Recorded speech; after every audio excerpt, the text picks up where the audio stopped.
The Assassin's Creed Shadows reveal cinematic looks arguably great. I'm not gonna deny that.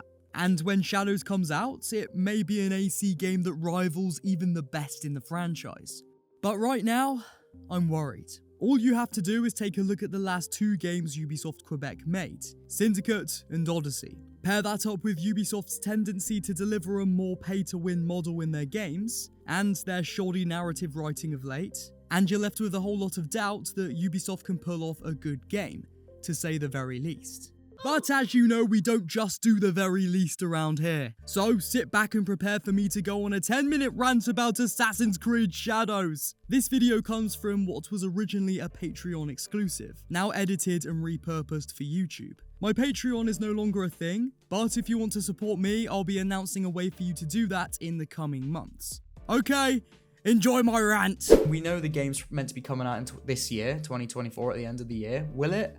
Probably, yeah, I think it probably will. I think it's definitely going to be very similar in gameplay to Odyssey. Very similar. It's the same development team, so the world format is going to be very similar. There's going to be lots of fetch quests, whether they're done well or not.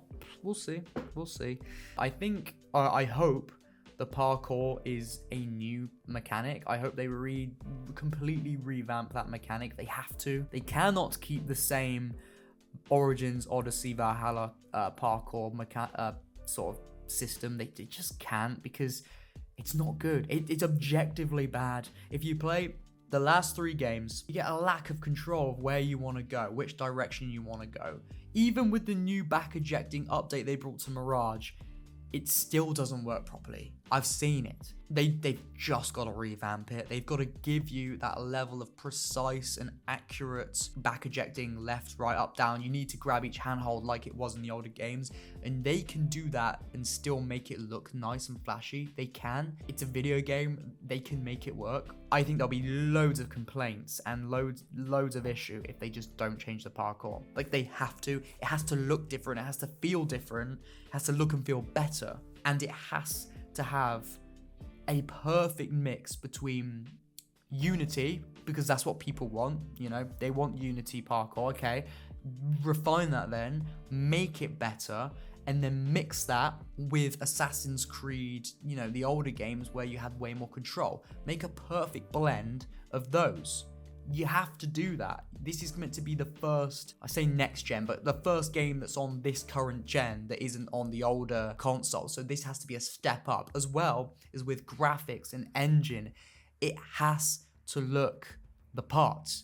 It can't be looking like Mirage. Yeah, Mirage's environment looked amazing, but the facial animations were awful. They were stiff, clunky. I know they only had however many years, a year development time or what have you, but so was Valhalla's, and they had a lot longer on that. The mocap cutscenes were much better, but it was stiff, it was janky, and I understand in a massive RPG you can't mocap every voice line. You just can't do that, because the time it would take, the money it would cost. It makes much more sense to go in a voice recording booth and record like I'm doing right now, so then they can put it in the game, but then they have to manually animate, what do you want to call it, the facial animations of the characters to fit that. And in a lot of cases, it's not going to be as good as if someone's in the mocap studio with the whole outfit on, acting it out, and it's taking all of those real It's not going to be the same. So I understand that, but it can, and it should, and it must be better than Origins was good, actually. Odyssey, Valhalla, and Mirages. It has to be, because this is a new generation.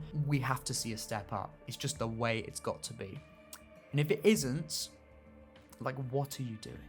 Like, if it isn't, Ubisoft just have to you got to take a look in the mirror anyway. Even a really well-received company that can do no wrong still needs to take a look in the mirror every now and then, because it's self-reflection that feeds into self-improvement. Ubisoft need to especially look in the mirror with what they're doing with their games. The same format again and again and again. Just because they changed it to an RPG style after originally having it as an action adventure, okay, you changed the format once, but now it's stale again. You need to just refine what you're doing, and you got to vary gameplay. You have to do that. You can't just have an empty open world. Okay, there's lots of stuff to do, but it's boring. It's all reskinned again and again and again. You've got to fix that. You do. You have to, because yeah, you might keep selling your games, people will enjoy them, but eventually you're going to turn a lot of people off, especially if you're churning out game after game every year.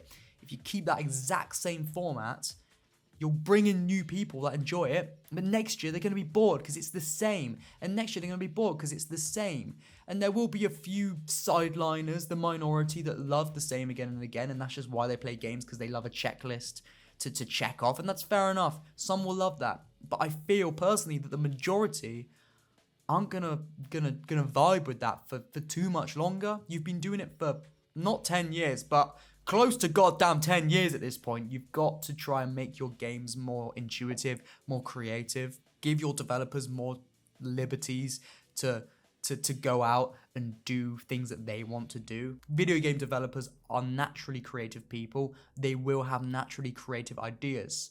So if there's the higher ups that are keeping it rigid, keeping it stiff, keeping it saying, we need it this format, we need it grindy, we need it annoying, so that then it's more likely that the fans, the customers will go in and pay for more microtransactions to make gameplay easier. If that is the format you're going for, and this applies to any video gaming company, you're gonna make a lot of money short term, but you're setting yourself up to fail, because that is going to reflect. If I make a YouTube video and I make it really clickbaity, really badly, I get some AI image and then I say that AI image is the leaked gameplay. I put loads of exclamation marks. I say this is it, and it's all lies.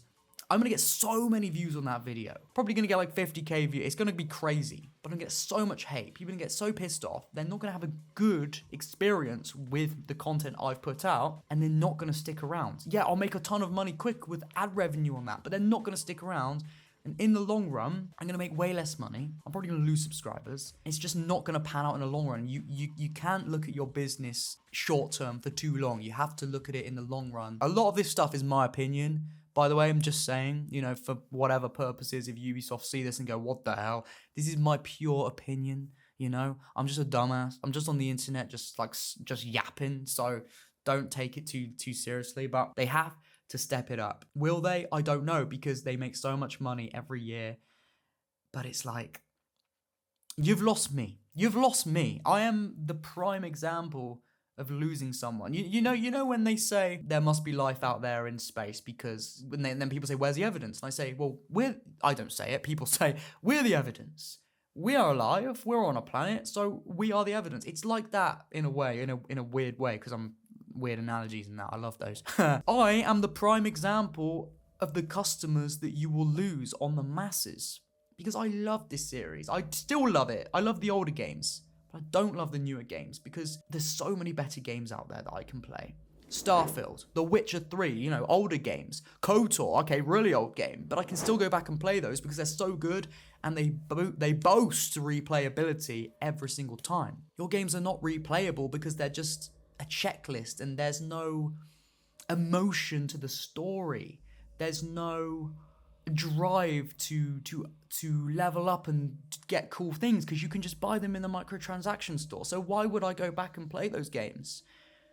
I don't know why. Because I wouldn't. I will go back and play The Witcher 3 because, in my opinion, it's the best game ever made. I haven't played Baldur's Gate 3 yet, but I get the feeling that's going to be very similar for me. Ubisoft, just look to games that do it and do it well, because it's very, very evident that you are looking to take inspiration from those games, in my opinion, in a big way. If The Witcher 3 never came out, Assassin's Creed Odyssey, Valhalla, even Mirage to an extent, wouldn't look anything. They'd be unrecognizable. They would be.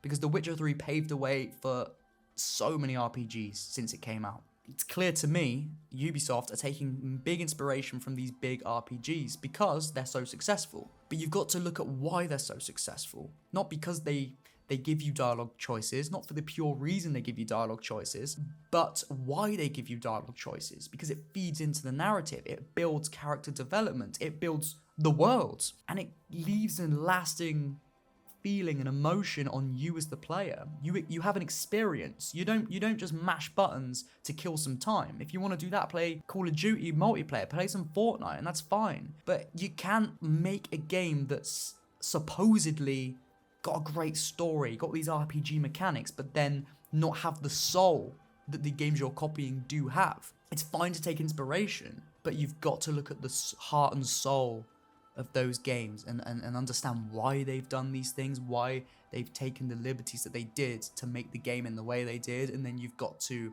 really think about that and then think, okay, we can take inspiration, but why should we do it? Does it make sense to have dialogue choices in this game if every dialogue option's going to lead you down the same path? Does it make sense? Probably not in that case.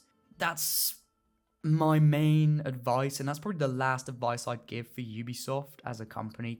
They don't, I've said it time and time again, and they don't listen, so I don't know why I'm saying it again, really.